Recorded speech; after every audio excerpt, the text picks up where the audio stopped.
Hey, good day, everybody. Welcome back to our Genesis class live from Jerusalem with Rabbi Chaim Goldberg of the Noahide World Center. Always good to be with the Rabbi. Welcome, everybody. Rabbi, so yeah, we're going to turn the class over to you. And, I've still got Mike and Angela up on the screen. How are you, Rabbi? I'm fine, thank you. Everything is fine. Good to see you, There you Lara. go. Also, Bruce, open your your Yeah, Bruce. Yeah, video, welcome. the Bruce is camera, in New please. Zealand. Welcome. New Zealand? What is the time now there? I think it's tomorrow there. Yeah, this is true. Early But Monday morning. the question is 4 o'clock in the morning or 6 o'clock in the morning? Fair enough. Very nice. We appreciate very much. We understand that you're still in the pajama, so it's hard for you to open the microphone. The video, it's okay. Fair enough. We appreciate your coming. Good evening. Good evening, everybody. I had a lot of hard, I will say, questions and feelings about what to discuss this week. And I think I will say the main subject, I will say later on. I would like to start. And then at the end, you will also understand exactly the subject. I will explain everything. Again, if you're asking me, it will be great if you will summarize the things and send me. I will let you know, but it will help you also to adjust it in a much more profound way for yourself. And I'm willing to go on it and to give you notes or something about the thing. So it's your decision. I want to start with England. England, my favorite in the last few days. I'm going to share something, and I will give you a few minutes to realize what I shared, okay? And then we'll start to speak. So let's share the things then. Find it. Where did I put it? Here it is. Here it is. You can all see it. No, move me aside. Don't show me. Done. Put me aside. Give a few seconds to the audience to understand what we're seeing. Fair enough. You see that? I think that sometimes it's, one picture is worth more than 1,000 words. How England that was so Christian, we'll say it like that, is getting the color of the Islam. Angela and Mike, my heart is with you. I know, it's not easy. It's not easy. I want to start with this. It's not the drawing that it wasn't even painted in the Hebrew, newspaper or something like that. It was painted somewhere in the United States or maybe in England. I don't know if you saw that, but yesterday there was a very big demonstration against Israel, basically speaking loud and clear to kill as much Jews as possible. It was there. If you want, I will find you all the videos that we got from this. And here we are, and I'm asking myself, there is evil in this world. I want to show this a bit more, okay? So we will stop this share, and I will open another picture. And I will explain this picture, the other one. And I know it's a bit hard, but I think we have no choice. Let me share the screen again.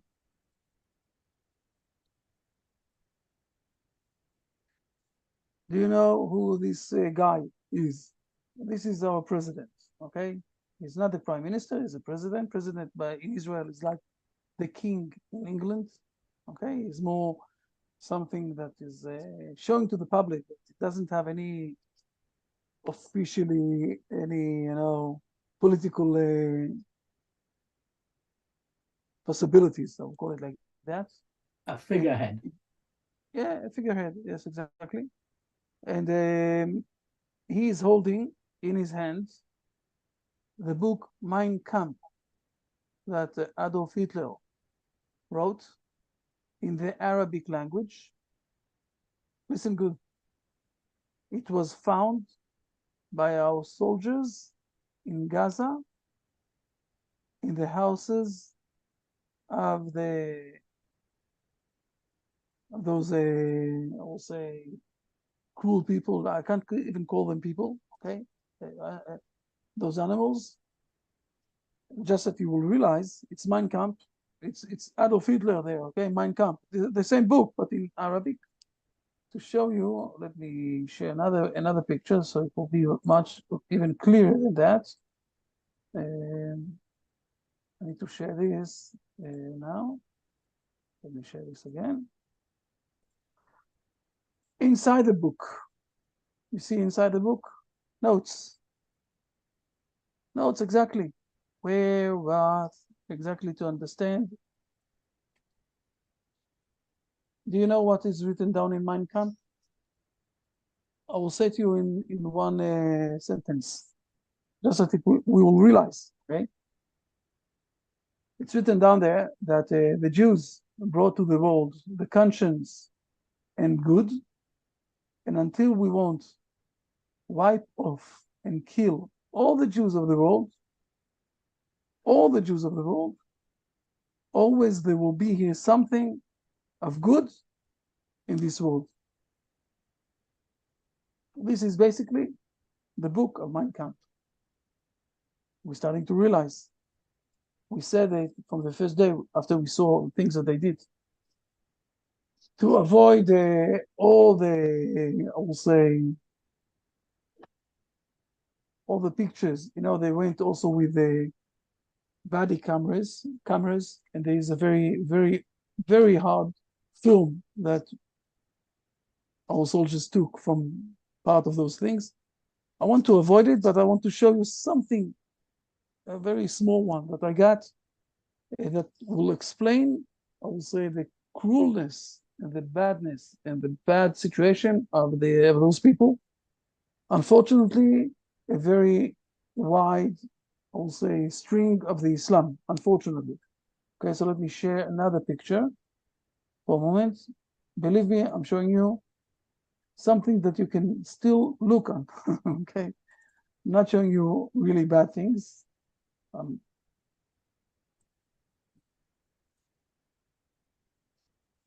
Look for a moment to realize what's happening. It's a demonstration against Israel. They took the donkey. They organized him with the flag of Israel. And then they burned him alive. Lara, it's in Turkey. It's in Turkish. It happened in Turkish, okay? I understand your frightness. I understand it, okay? And my question, I'm going to stop the share for a moment. My question, and this is something that it was an opening, okay, for the subject. From where exactly we getting in this world such a hateness and such a badness and such bad and cruel, I will say, behavior?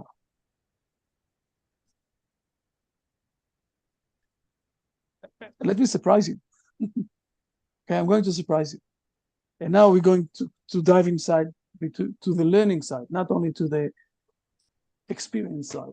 Okay, till now it was some sort of an experience that we're starting to realize what's happening here. First of all, we do believe in the oneness of God. He is one. Okay, so let me share with you. The verse. Just a minute, let me read off all those things. We don't need them anymore. Also this. Excellent. We have in Isaiah 45. Let's jump for a moment to Isaiah 45.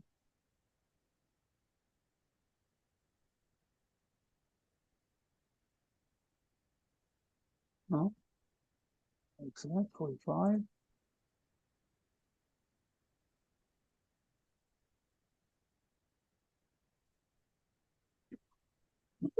Okay.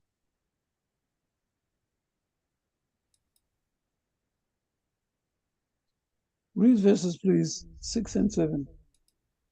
Okay, Isaiah chapter 45, verses 6 and 7. In order that they know from the shining of the sun and from the west that there is no one besides me. I am the Lord, and there is no other, who forms light and creates darkness, who makes peace and creates evil. I am the Lord who makes all these. Who is creating the evil? Hashem. Hashem. This is Ishaya, you know. It's not one of the friends who's speaking. He's a prophet. He's one of the biggest prophets that we have.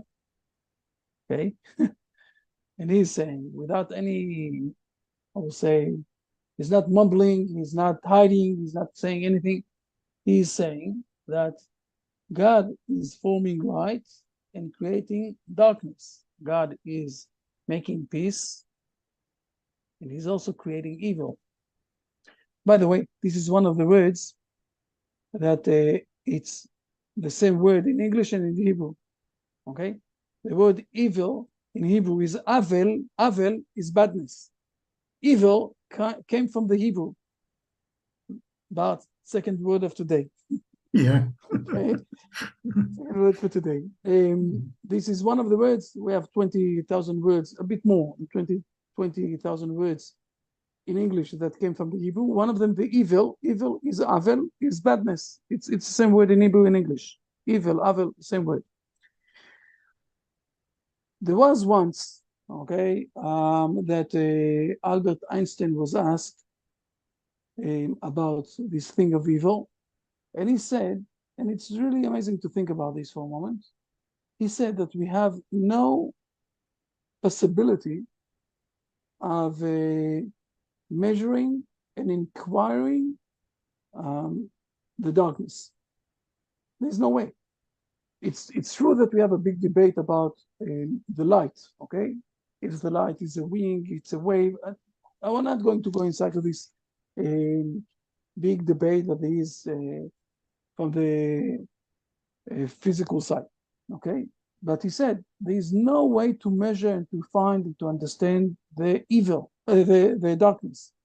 And on the same level, he said, there is no way, he said more than that, he said, the darkness is, there is no light, so there is darkness.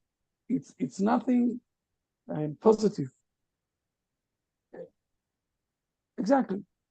And on the same level, he said, evil is not a positive thing.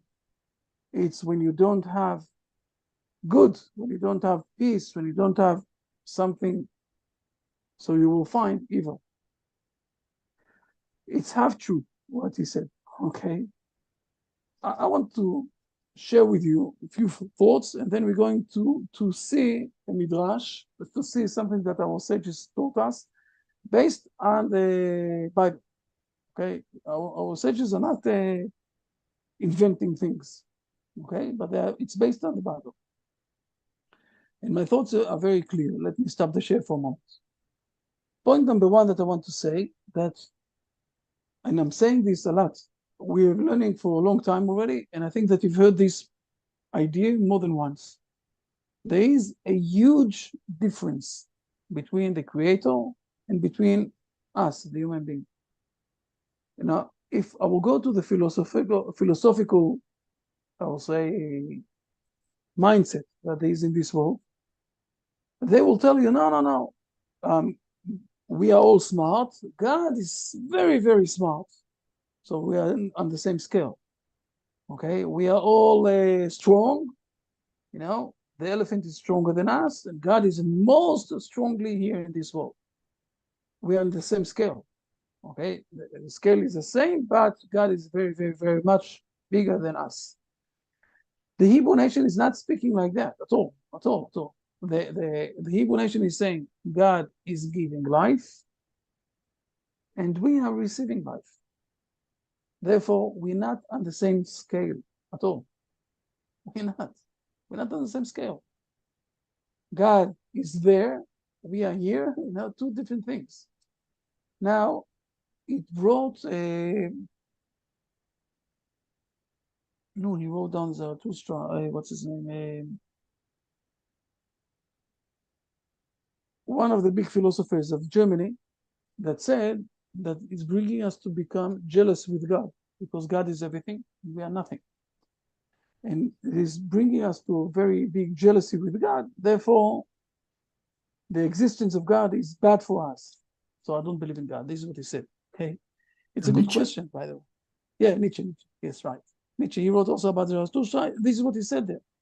Nietzsche, he said, I will prove you that God is not good, therefore he can't be in this world, okay? Because we must be jealous with him. It's a good question, it's a good note. He said a good point.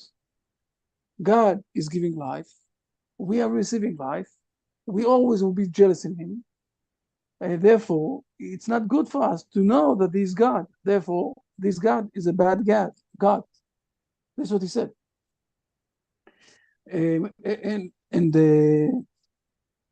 there is an answer for that, okay? Even better answer than the question. I want us to realize as a beginning, as an opening, the understanding that there is a very big gap between the creation and between the creator, God and the creation.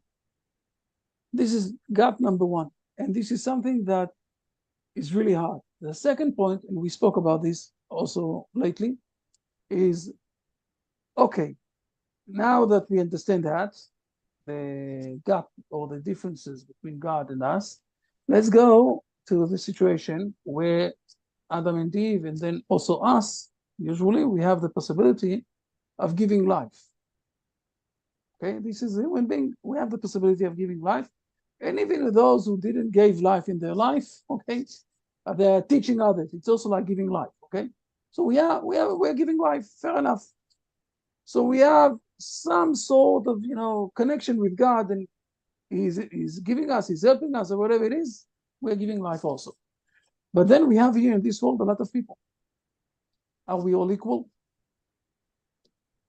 The answer is, and I'm not going to hide one this way or other way, we're not all of us the same. Everyone have his own advantages, disadvantages, whatever you want to say. First of all, we are separated here to do different fates in this world, okay? Men and women, two different things, okay?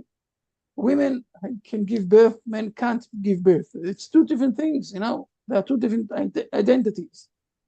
And also, around people, the Hebrew people are trying to say all the time that we are all in the image of God. And the meaning of this is that we need to give all of us the same, I will say, opportunity, really, inside, opportunity and honor on the same way.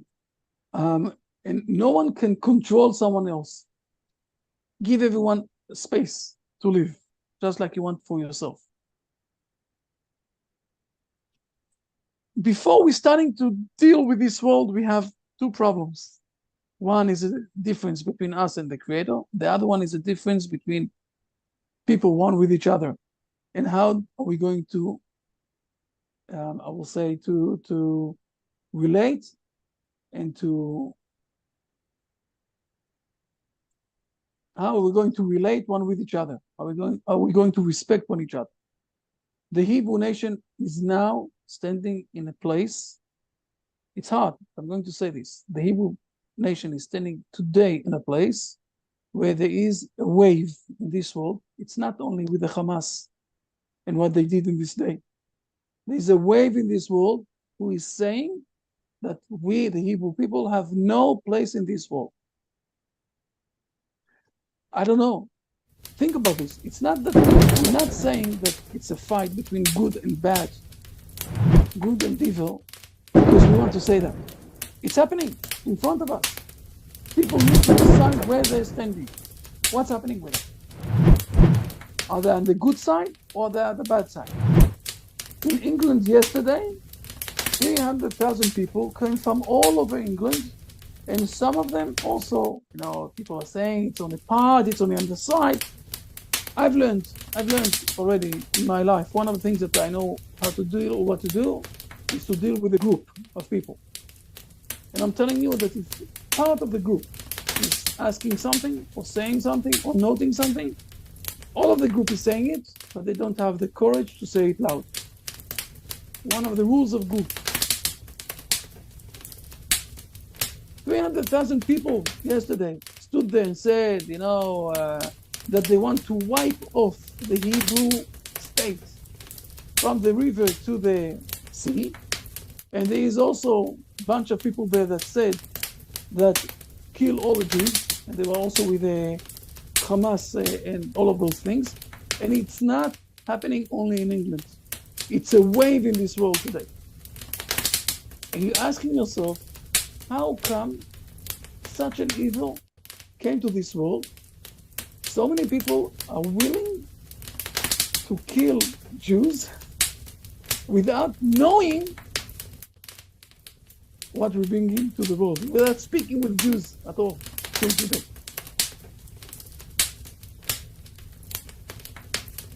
Hard question.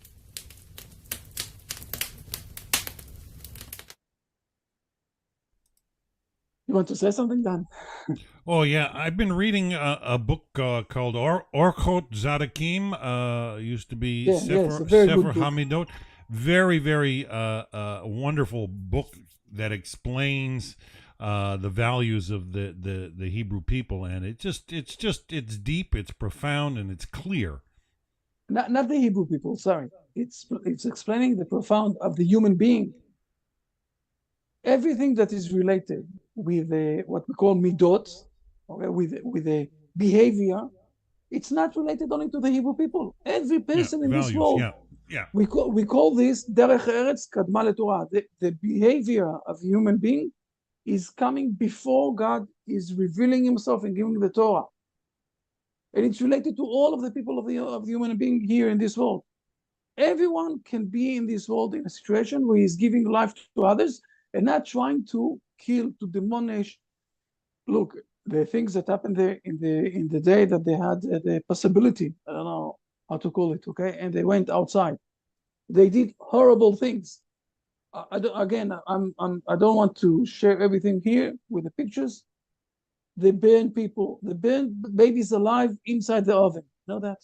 In front of the parents, and then they killed the parents and they left the babies to stay there until it was. I can go and say things I don't want. The issue here is very clear. They don't think the Jewish people have any, I will say, they don't want to give to the Jewish people to live in this world. And I'm asking myself, what happened there? I don't know. Something there. We're going to win that. There's another picture. I need to show this picture. You know what? Let me show this. So we will have also some optimism. Okay. Let me share something that will bring a bit of optimism to this to the room, and then we will see something from the sources. Okay, from the Bible. Okay. But let me share this, please, for a moment. Let me share this. Let me find it, and I will share it. Okay. I sent it. I was so happy to see something like that, so I sent it to my family. Okay.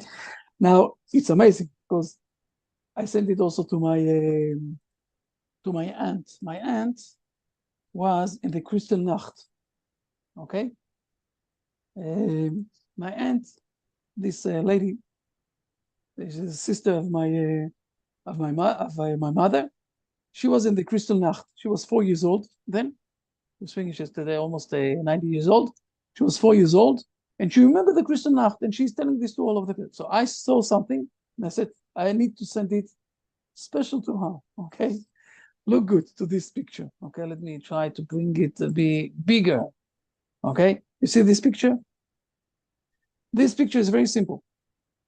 The head of the Air Force of Germany, the head of the Air Force of Germany, head of Germany Air Force, okay, is giving blood last week, donating from his blood to in the hospital in Israel for injured soldiers and people in Israel.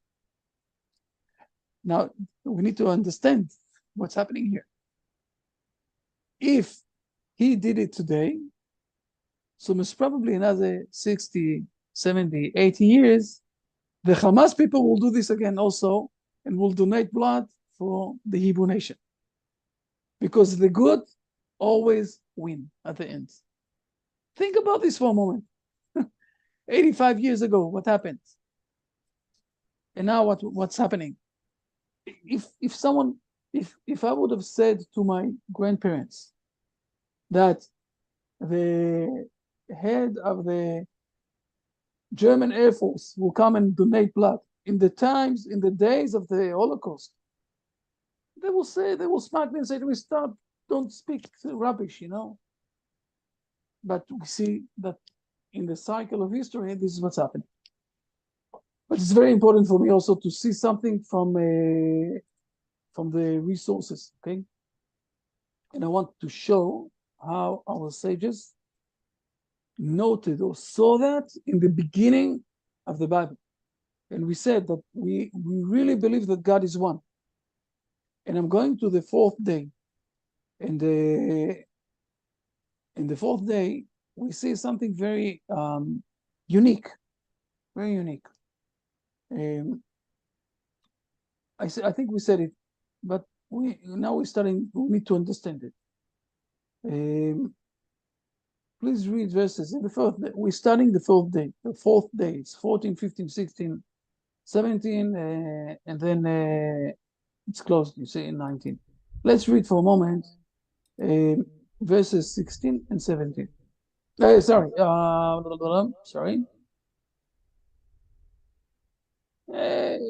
14, 15, 16. Please. Got it. Okay, verse 14. And God said, let there be luminaries in the expanse of the heavens to separate between the day and between the night, and they shall be for signs and for appointed seasons and for days and for years. And they shall be for luminaries in the expanse of the heavens to shed light upon the earth. And it was so. And God made the two great luminaries, the great luminary to rule the day, and the lesser luminary to rule the night, and the stars. Now, we have here, we all know that. We know the sun, we know the moon. We know that the sun is the giving light. We know that the moon is receiving light. It's a bit reminding us, you know, God who is giving life and us of the receiving life. And the most quiz, or the most highest quiz that we have in verse number 16, that it's not saying 14, 15, and 16 until these points, okay? Until here, this part of the verse, we don't see any differences between the luminaries. We don't see any differences. All the time he's saying that they're going to be luminaries, not one, two, okay? At least two, maybe even more than two. Only in the second part of verse 16, we realize that one is a greater one and the other one is a smaller one. Let's jump for a moment to one of the very, I will say, important highlights. It's called the Midrash. It's from the Babylon Talmud, okay? That is showing or discussing. I'm not sure that we will manage. We will read all this thing. I'm not sure that we will manage to go to touch all of this profound Midrash, but at least that we will see that our sages already putting from the beginning. This is before man was here. I'm reminding us all, it's the fourth day, man wasn't here yet.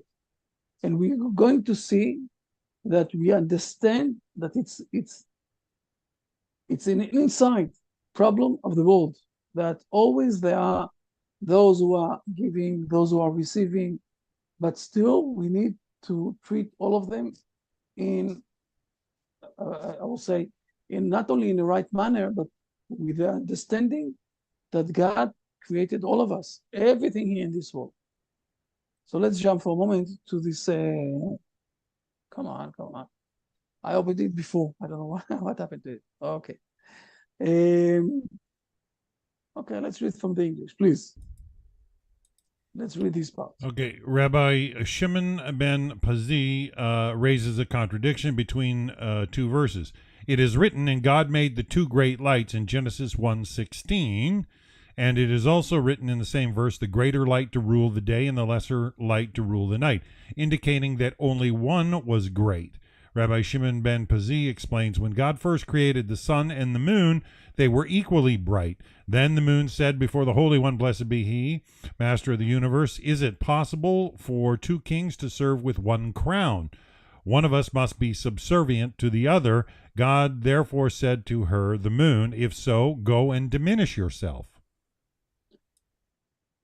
First of all, we're starting to realize, again, the main thing here is to realize that we're finding already from this part of the world, before man even came here, that we have in the world the part that is giving, the part that is receiving. By the way, it's being mentioned, okay, in our sages, like man and woman, because if you will look on the biological side, the man is giving the seed, and the woman is building up the seed to become a creature, okay? So this is the part of the side that is giving, the other side that is managing to bake it, okay, to become a child. But so it's called Zachar v'Nekeva, okay, man and female. Not because always a female or a woman is underneath the man, not at all. This is not the issue. The issue here is to realize that the world is being built up with those who are giving, those who are receiving. Always there is differences between, not only between people, between everything, also between the sun and the moon. There's difference, okay? And it starts already in the fourth day, where God at the beginning creating them equal, and then the moon have an interesting say. And what is the say of the moon? Very simple say. Okay. Is it possible for two kings to serve in one crown? We are the same. We are equal. Someone here is supposed to rule the other one. Now, it's interesting not only to understand this thing, okay? It's an interesting question what the moon is asking, especially that she is speaking in front of the king of the kings, right? How come you're saying two kings? Are you speaking about the sun, or you or the moon speaking about God? To whom are you referring there? You're hinting also about God, I think, right? You're saying, how come? I want to be the most important here. Even more than God, maybe? Fair enough. Now, God didn't demolish the moon. What God asked from the moon to do? To diminish. God said to the moon, it's a good point, diminish yourself. God, I will say it like that, he's an educator. He's not punishing. He's saying, if you think that you are a king when I'm here, you're speaking with me, and you're saying about yourself, you're defining yourself as a king, I think you need to demolish yourself a bit. We're done with this special book about humility, okay? When you're starting to learn humility, you're speaking in front of the king of the kings, and you're saying, it's not good that there are two kings here. Fair enough. You're almost hinting also about the king of the kings. So you need to be with a bit more humility. Humiliate yourself, demolish yourself. I'm not doing this. God is not doing it. He is giving us, I will say, the direction. If someone is starting to feel, if a group of people starting to feel that they're supposed to be here, the most important, or only them, or whatever it is, or supposed to rule others, they need to go one step backwards and to start to diminish themselves. Because we have no, I will say, possibility. We need to realize that God created us and He created the sun. He created everything. He created all the human beings here. Nobody can say that He is the only one here and He needs to wipe off others. By the way, the word shemesh in Hebrew, sun is shemesh, okay? it's also the word of servant. The son realized about himself that he is a servant, therefore he have no questions. He is servant of God. And when you understand that you are the servant, you're becoming, you're shining like the sun. Think about this. I'm saying a lot of things, but let's look for a moment what is happening from now on, okay? Please, read. Done. Let's read the second part. Sorry, Rabbi, taking notes. Okay. She said before him, Master of the universe, since I said a correct observation before you, must I diminish myself? God said to her, as compensation, go and rule both during the day along with the sun, and during the night. She said to him, what is the greatness of shining alongside the sun? What use is a candle in the middle of the day? God said to her, go, let the Jewish people count the days and years with you, and this will be your greatness. She said to him, but the Jewish people will count with the sun as well, as it is impossible that they will not count seasons with it, as it is written, and let them be for signs and for seasons and for days and for years, from Genesis 1:14. And God said to her, go, let righteous men be named after you, just as you are called the lesser, or Katan, light. There will be Yaakov Hakatan, i.e. Jacob our forefather, see Amos 7:12, Shmuel Hakatan, the Tana, and David Hakatan, King David, from 1 Samuel 17:14. Let's there are 3 steps here, okay? Let's go step by step. First of all, she is getting offended, okay? The lowest one, the one that is supposed to be, now in a situation where he is not ruling, he's getting offended. And the most amazing thing here is that God is trying to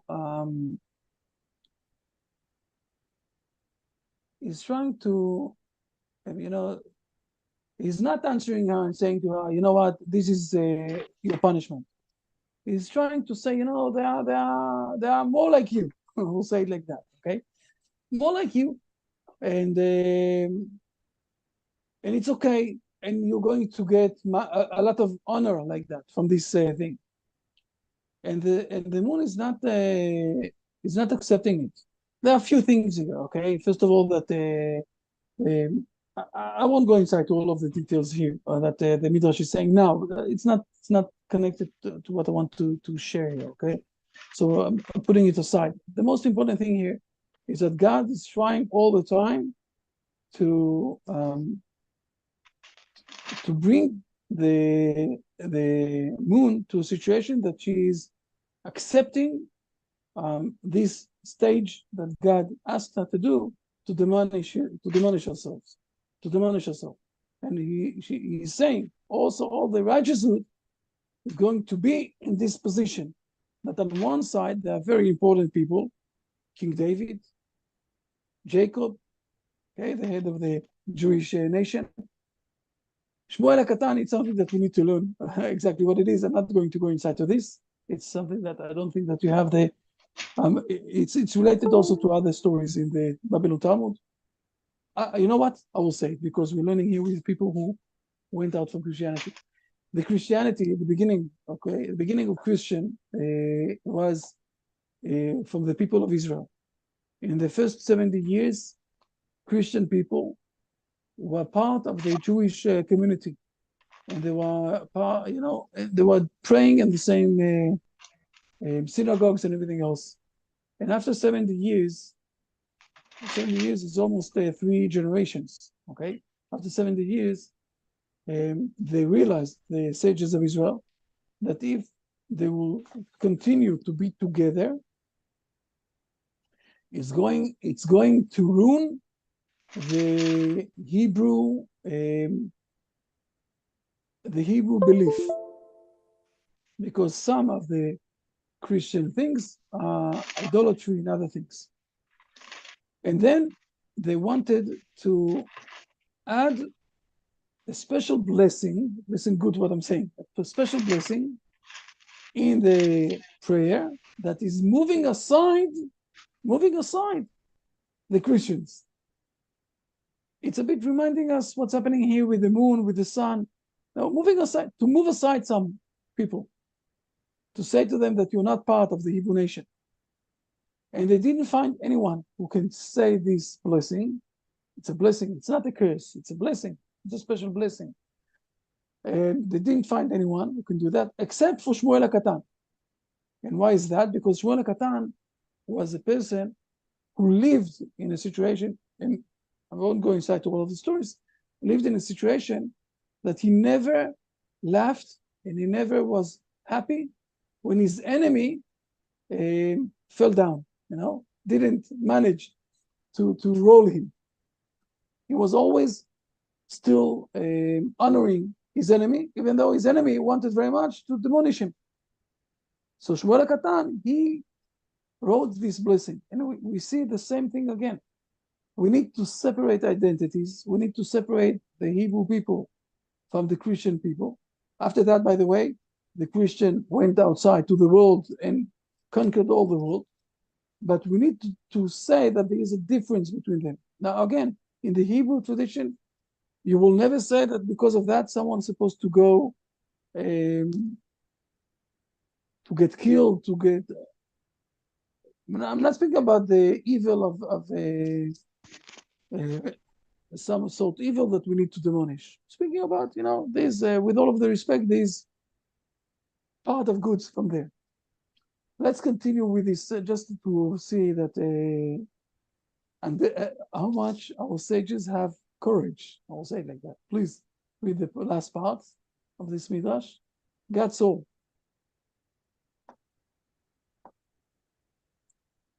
Danny, with us?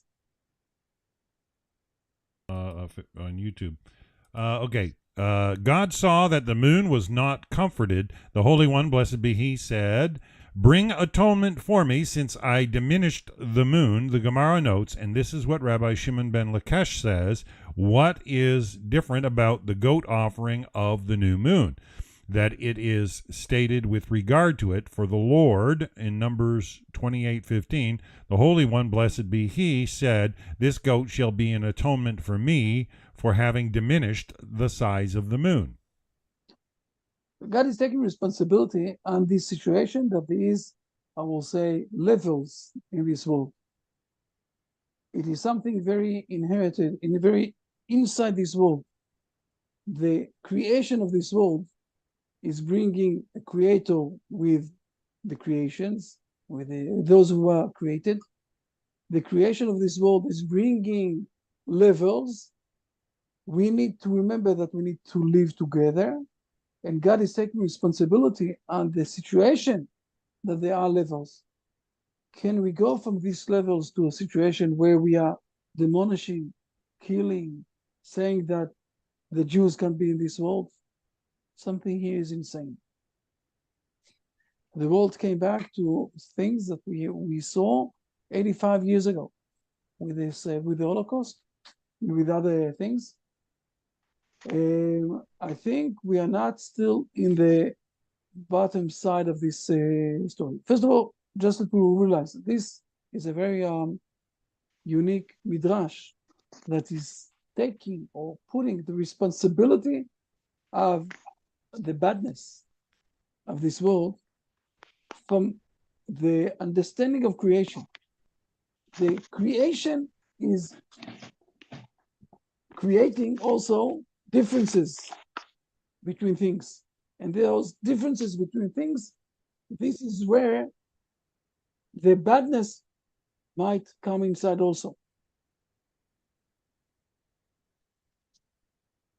It's hard to say, but exactly. I've been reading. I finished reading some Ramkel Derech Hashem, and beautiful work, of course. And he gets into some real good explanations, and a few other books I've been reading of late that talk about the gradation with which Hashem created. I mean, the illumination of light, say full bore, it's only good for certain things, but Hashem turning away His countenance allows for gradations and the absence of light, if you will, and it's that absence that allows anything that could be described of as evil to exist. And so yeah, from the one light and the refraining of that light, gradation happens.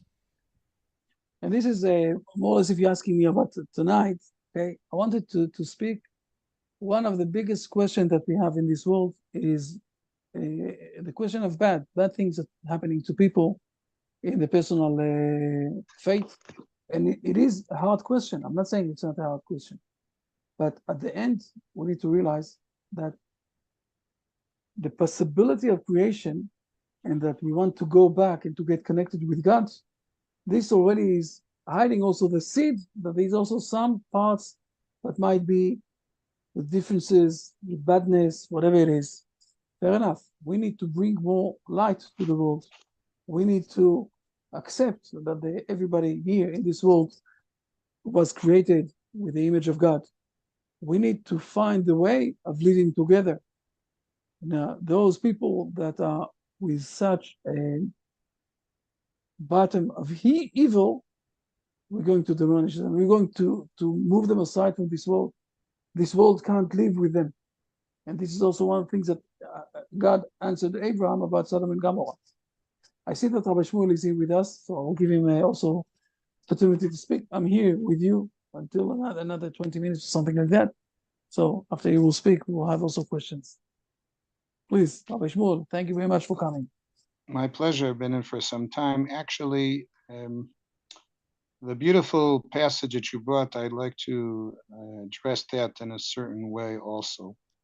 The Jewish calendar is based on the lunar system, based on the moon. And indeed, as the rabbi mentioned, the moon's light is less powerful than that of the sun. As a result, when I was learning science as a young child, we learned that the distance between the Earth and the sun is about 93 million miles, because we can't be in such close exposure. But we have a lot of pleasure halfway through the lunar month. Then when you have a nice moonlight, you can actually walk around for miles with the light coming from the moon. It's much more pleasant than when you're deep into the sun trying in a heat wave to walk through. On a more homiletical basis, we see that as the difference between the divine kingdom and the human kingdom. As a result, the first Jewish king, Saul, endorsed in Samuel 1, chapter 20, a custom which became later popular in Jewish history, that the kings would make a celebration and a festive meal on the new moon, because the moon symbolically is like the leadership of the human world. In other words, just like there's the king of all kings, that's the divine, there is the human king, which is made of blood and flesh, which is symbolic by the lunar system. So therefore, they celebrated the time which more than all symbolizes that type of leadership. The pardoning that God is asking for, why did he actually limit the illumination of the moon compared to that of the sun? One of the leading scholars in our generation from the ultra-Orthodox community, Rabbi Dessler, had explained that the challenge of the human race is to elevate the beauty that is offered to us through the moon, to bring the light to a higher level, to get closer to the sun. Namely, God has given the human race its potential of going far, and we have a distance at the meantime between us and the sun. We have to strive in our spiritual elevation to come closer to him with a capital H. That's the most important challenge of the human being. So when you have people out there, as the rabbi beautifully described, who are involved in atrocities and evil, the only way to really achieve the goal of elevating mankind as a whole towards a more ethical society is to remove such evil from the earth and enable the illuminating light of God to shine over mankind as a whole. And it's not, as the rabbi mentioned from the Shmuel, that it's not that we seek revenge as a goal in its own. We're simply trying to remove the evil from the earth. By the way, it has also a very simple meaning as well.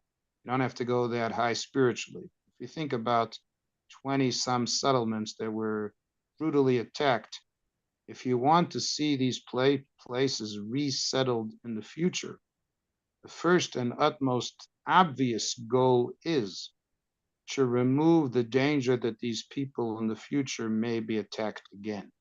And that can only be if you remove that danger, at least 15, 20 miles away, that there's a buffer zone that doesn't enable them to get any closer to do any of those potential atrocities in the future. As incidentally, in Tel Aviv this evening, there is a demonstration of women only. And I want to mention, because of people like Angela and others that are there listening, that it is designated to speak about the atrocities done towards women in the course of the attack on October 7th, which isn't highlighted enough in the world feminist movement. It's such a hypocrisy that such atrocities that nobody would tolerate in any half reasonable society are things that were done live in October 2023 in a democratic country. Something which is hard to comprehend. So what I'm trying to say is that if you want to illuminate light and try to get closer to God, the first thing that has to be done is to remove such evil potential from existence altogether. That's a prerequisite before one assumes that you can actually move forward and bringing a shine of light. And the new moon, which the Hebrew calendar starts celebrating tomorrow night, of a new month, a month in which later on, in the course of that month, we have the Hanukkah festival coming up, which is a festival of lights. The lights that have to come, first of all, number one, is after removal of evil. But as the rabbi beautifully mentioned about modesty, I'd like to mention something that I don't think you're so aware of. Do you know where the first place in geography where King David was admitted to become the future king of the Jewish nation? I don't know if Dan has it open there, but if you look in Samuel 1, chapter 24, you will find that at that stage, Saul was chasing after David, who was going to be his contender, and Divine puts Saul asleep with his military aid, AIDE. And where does this happen? In a place called En Gedi. And there, King David of the future goes and cuts the robe of King Saul. And later on, when he wakes Saul up, he says to him, listen, you see what I did? I cut your robe, but I didn't attack you, although you've been chasing after my life for the last year and a half. All I did was cut your garment to show to you that I have no hatred towards you. And Saul said, I know that you're going to be the future king of Israel. I'm not going to go into the whole background how this actually happens. But the amazing thing is, En Gedi in geography is the lowest city in the world, 380 meters under sea level, which indicates to us that if you want to be an authentic leader, you start from the lowest potential, because you realize you're trying to serve other people and not to be over them. Once you develop that modesty, you can become a king. The first place actually that David became the king was in Hebron, which is one of the highest cities as far as altitude in the land of Israel. So if you have enough modesty to realize that you're serving other people and you don't develop arrogance and a tendency to try to rule over others, you will be blessed to be a natural leader in your own. But we need that modesty and humility to treat other people with decency before we assume that we can lead other people. And I think that's something which is true for politicians as a whole nowadays. I have a feeling there's too much arrogance out there, and people don't really care enough about the well-being of their own people in certain places. And that's something that hopefully we'll overcome. And that's what God was teaching the moon. Don't think if I belittle you, so to speak, it's to your disadvantage. Humility is strength, being able to control yourself and not to go overboard, not to burst into anger and arrogance is a challenge, but it's a worthwhile challenge. Thank you for listening. If you have any questions and points, please. Oh, so well said, Rabbi. Thank you so much. It's beautiful, and I think it's a hard lesson for a lot of people to grasp. But reality, is what it is, and I really think people need to realize that balancing skills is a bit of an art form, and knowing when to hold them in restraint and still have the ability to do something.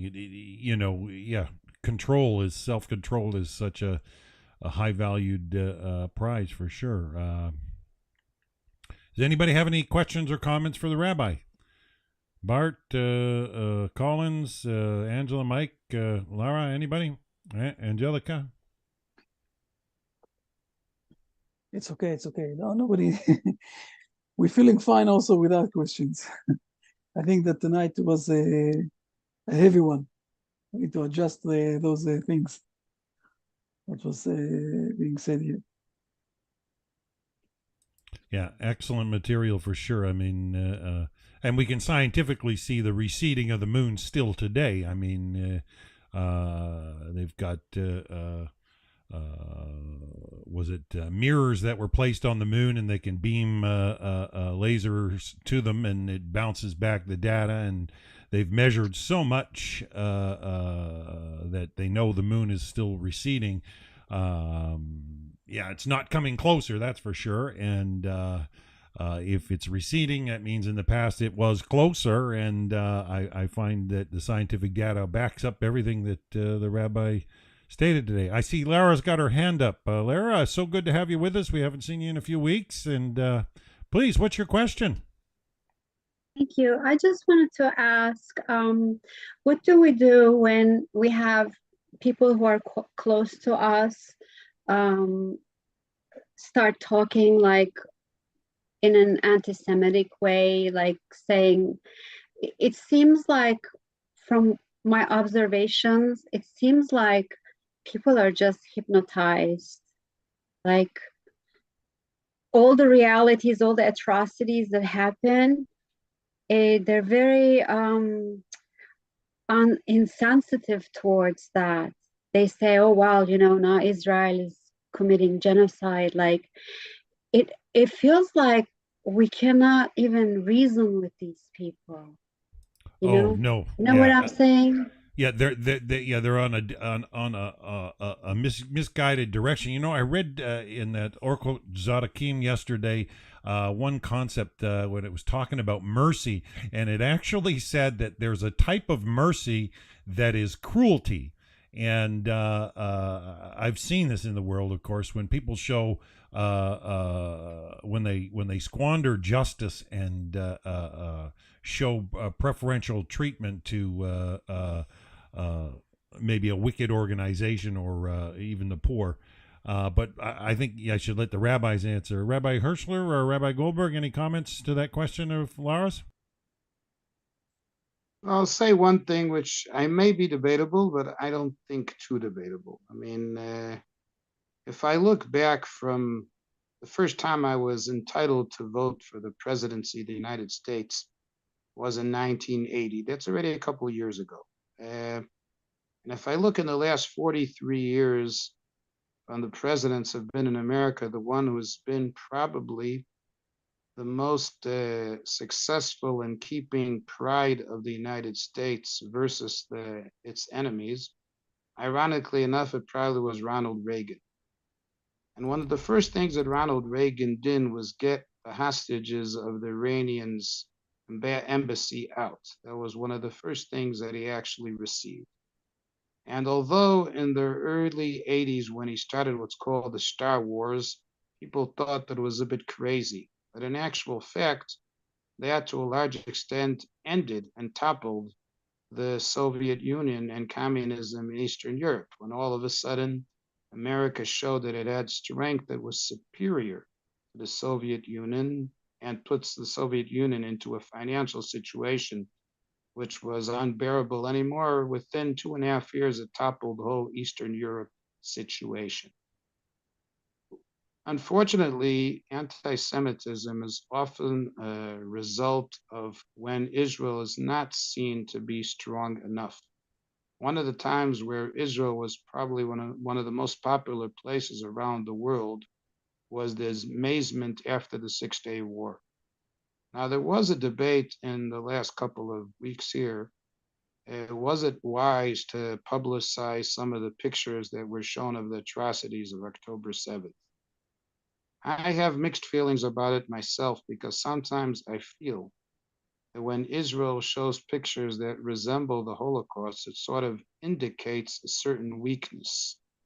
And what happens in Europe and certain parts of America is they have sympathy for dead Jews, but that sympathy immediately disappears when Israel fights back. So instead of trying to assume that that's going to help us in being well explained, the real help will be after we defeat them in an unconditional surrender. Because once evil will be destroyed, and destroyed in a massive victory, it does a lot more than trying to show things on the screen. So in relation to what you're saying, it has an influence all over. If the world will see, like, for example, if you remember that fair back in 1976, when they had the Entebbe rescue, which was also something unheard of, that a country 3,000 miles flies away to rescue 108 hostages by itself. That in itself is a big fight against terrorism. So I don't exactly know how it's going to happen. I hope the divine will be very much in our assistance. But my guess is the media is not going to be the key to the major change. There has to be a decisive victory that will see some of an end of this activity. In times where the United States had leaders like Obama or others who were very neutral towards fundamentalism, it resulted in a very negative reaction. And I think something has to be done to try to remove that evil for the sake of our well-being, and I think for the world as a whole. Once being straight will be, again, a powerful weapon in the world, that'll probably be our best survival, I think. Thank you. Yeah, there's really not much to say until they release the hostages, and so no matter what any of these rallies all around, they seem to have lost sight that the Hamas is still holding hostages, and yeah. 9 month old baby, 85, 86, 75 old ladies. It's incredible. I really think it's incredible. I don't understand how people are silent. The truth is, it's a very hard question what you ask, because usually when someone have such a mood of he is right, that's it. Nobody can speak with him about facts. So I don't know. I really don't know how to answer. They say those things. Sometimes it's to say to someone, you're ridiculous. We can't speak. That's it. Let's move to different subject. It's also one of the options. Yeah, you mentioned Rabbi, the mood. Yeah, go ahead. Oh, sorry. Go ahead, Rabbi. One of the earliest features of my childhood, which gives somewhat of an idea about my age, was I remember when Neil Armstrong landed on the moon on July 20th, 1969, and I saw it live on color TV, which we bought 1 year before in Chicago in 68. And if I think about it, it was a tremendous achievement for a man to land on the moon with Apollo 11. But the United States at that time was in the middle of the Vietnam War. which means there isn't always a correlation between scientific development and relation with God through it and necessarily the end of evil. One of the problems of the Vietnam War at the end was that 2 million civilians lost their lives. Besides the 55,000 US soldiers, 2 million people, most of them innocent, lost their lives to no avail. And that's after you see the divine feature called the moon. So I wonder sometimes, is there really a correlation between scientific development and morality? I would be happy to be optimistic. I hope that's true. I'm not sure. And that's a part Yes, I'd Dan, like you to wanted mention. to mention something. Dan, I interrupted you, I think. No, that's okay. I lost my train of thought. I've got monitoring the chat. Rabbi Guela asked a question. She said, regarding evil in the world, is it possible that the evil is of an ancient nature, like when the nations refused the Torah after the flood? It's not. I don't think that it's connected to evil. Or it's not that they looked for doing evil things. Maybe I need to think about this. It's a good question. Rabbi Shmuel, maybe you want to say something about this. It's a deep concept for sure. I mean, like we saw the curse of Canaan or Ham's son, was it? That was cursed after the flood. You mentioned a few weeks ago. It was wasn't long after that you had he also did, but he the also Tower of behaved in Babel. an evil way. Yeah, when we're speaking about Ham, okay, not Ham himself, but his son, okay, Canaan, he did an evil act. This is why he got cursed. It's not he did something, you know. He behaved in a cruel way.